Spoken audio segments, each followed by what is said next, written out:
আজকের পর্বে আমি আপনাদের সাথে শেয়ার করব বরবটি বাটার রেসিপি। একঘেয়েমি বরবটি ভাজা কিংবা বরবটির তরকারি না বানিয়ে বরবটির নতুনত্ব কিছু বানাই। আর এই বরবটি বাটা খেতে কিন্তু দারুণ স্বাদের। একবার এইভাবে বানিয়ে দেখতে পারেন, আশা করছি আপনাদের ভালোই লাগবে।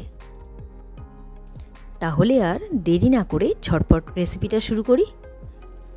ভিডিওটি সম্পূর্ণ দেখুন ও চ্যানেলটি সাবস্ক্রাইব করে বেল আইকনটি প্রেস করুন, যাতে প্রতিটি ভিডিওর নোটিফিকেশন সবার প্রথমে আপনার কাছে যায়।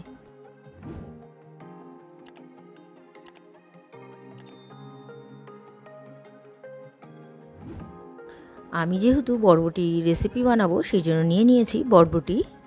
আমি ছোট ছোট করে কেটে রেখেছি আর নিয়েছি এখানে পেঁয়াজ কুচি, কিছু রসুন কোয়া আর কাঁচা লঙ্কা। আমি বরবটিটা বেটে নেব সেই জন্য মিক্সিং জারে ভরে নিয়েছি বরবটিটা। আর এবার দিয়ে দিলাম কাঁচা লঙ্কা, এবার দেব কিছু রসুন কোয়া। এবার বরবটিটা ভালো করে ব্লেন্ড করে নেব। পেস্ট তৈরি। এবার বসিয়ে দেব কড়াই। গ্যাস অন করে আমি কড়াই বসিয়ে দিয়েছি। এবার দিয়ে দিলাম সর্ষের তেল। তেল গরম হয়ে গেছে, আমি দিয়ে দিলাম কালো জিরে। এবার দিয়ে দিলাম পেঁয়াজ কুচি। পেঁয়াজটা একটু হালকা ভাজতে হবে।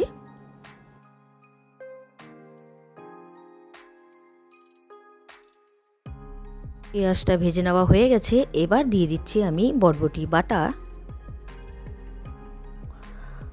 খুব ভালো করে বরবটিটাকে ভাজতে হবে।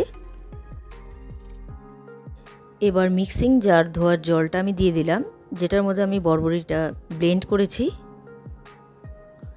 এবার জলটা শুকানো পর্যন্ত নাড়াচাড়া করতে হবে। আর দিয়ে দিচ্ছি নুন, আর দিয়ে দেব হলুদ গুঁড়ো। এবার ততক্ষণ ভাজতে হবে যতক্ষণ না পর্যন্ত এক্সট্রা যে জলটা আছে শুকিয়ে যাচ্ছে। অনবরত একটু নাড়াচাড়া করতে হবে। বাটা থেকে জলটা শুকাতে শুরু করে দিয়েছে, দেখুন কড়াইতে একটু একটু লেগে যাচ্ছে। আরও কিছুক্ষণ ভাজতে হবে।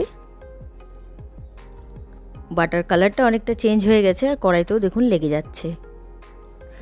বাটাটা অলমোস্ট রেডি। এবার আমি নামিয়ে দেব। তৈরি হয়ে গেল আজকের রেসিপি বরবটি বাটা। আজকের এই সহজ রেসিপিটা আপনাদের কেমন লাগলো অবশ্যই আমাকে কমেন্ট করে জানাবেন। রেসিপিটা যদি আপনাদের ভালো লেগে থাকে তাহলে ট্রাই করার অনুরোধ রইল। আর ভিডিওটা ভালো লাগলে like, comment, share and subscribe করতে ভুলবেন না। বাই।